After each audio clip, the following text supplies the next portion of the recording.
Hi, welcome to Ed Talk Today. In each episode, I'll try to provide a topic that's thought-provoking, relevant, and likely under the radar.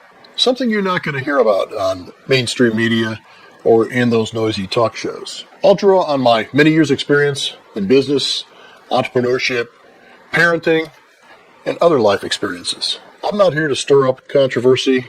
I'll leave that for somebody else. I'm here to hopefully provide some insight and inspiration, maybe some helpful tips. But it's not about me. I want to hear what you have to say. So please, drop a comment in the comment section below and let me know what you think about today's topic. So let's get started with this topic on Ed Talk Today. So does the post office get a bad rap? What do you think? I'd like to know what you think. You know, I went out to the post office, to my mailbox the other day. 6 pieces of mail in there. I got one first-class letter, an invitation to a wedding, and 5 pieces of mail I just dropped in the recycle bin on the way back to the house. We've all heard the expression, or expressions like, the post office loses billions of dollars a year. They're mismanaged, they're slow, whatever. I want to do a little research on that and just check that out. So I'll share with you some things that I learned, and I don't have an opinion one way or the other. My job is just to put some information out there and let us all noodle on it and see what we come up with. You know, unlike UPS and FedEx and Amazon, the United States Post Office is charged with delivering mail to every address in the USA. Doesn't matter where you live. You got an address, they're going to deliver your mail. In fact, in recent times, you probably have noticed that Amazon, UPS, and FedEx have made agreements with the post office to do their, they call last mile delivery. But here's one thing I didn't know. In 2006, Congress passed something called the Postal Accountability and Enhancement Act. They always have some really fancy names for these, and I guess we call it the PAEA Act. That changed a lot of things for the post office. The main thing it changed was requiring the post office to make a provision to cover 75 years worth of post-retirement benefits. 75 years. Now, you know, a lot of U.S. companies make provisions. There's a I think it's called FAS 106 or something.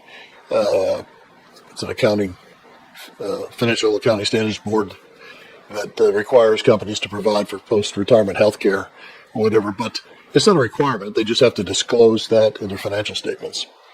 But to provide for post-retirement health benefits and benefits that are 75 years out, I mean, people don't even work for the post office for 75 years, and their retirement is sure not 75 years long, and they may be providing for health benefits for retirees who aren't even born yet.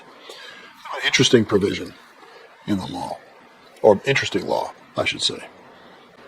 So this new law required the post office to set aside something like $5 billion or $5.5 billion a year, every year, out of their profits toward building up this nest egg to cover retirement benefits.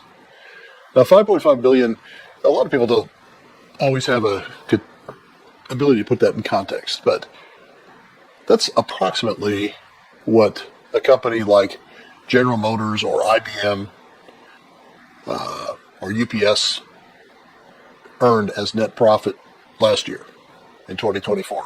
That's in the same ballpark. That's a lot of money. Moreover, the act required them to invest this money in ultra-safe places, and mainly U.S. treasuries, treasury-type instruments that generally pay 2 to 4% or something like that. That varies, but safe investments pay less.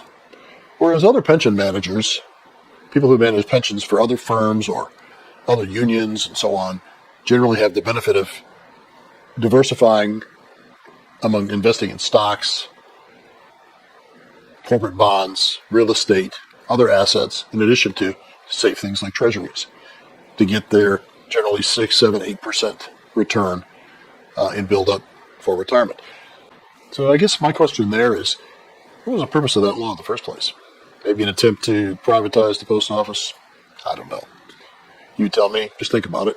This is another thing I learned. Every other company out there has an opportunity to raise their prices at will. If they are not making as much money as they should for the shareholders, or the risk of going in the red one year or something, they have the opportunity to raise their prices.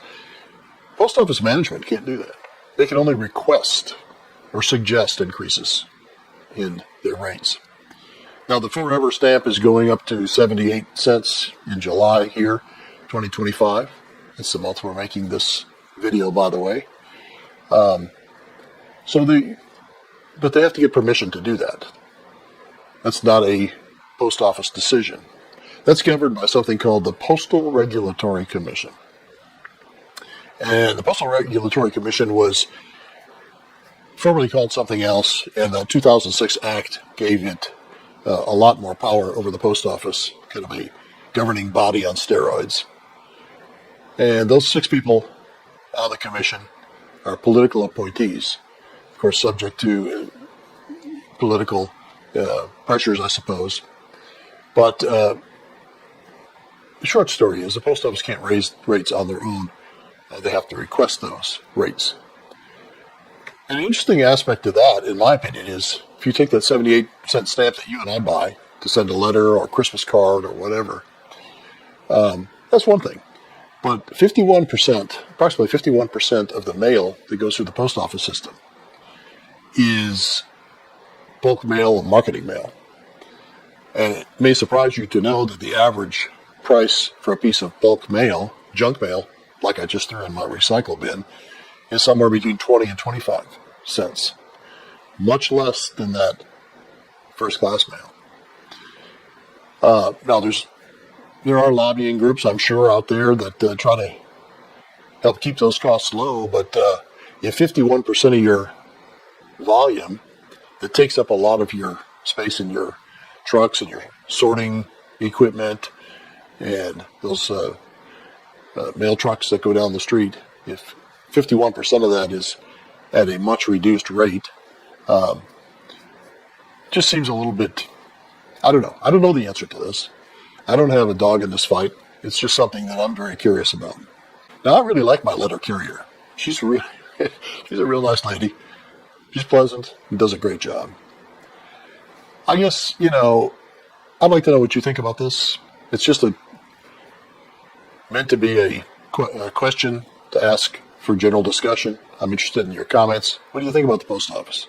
You think they do a decent job?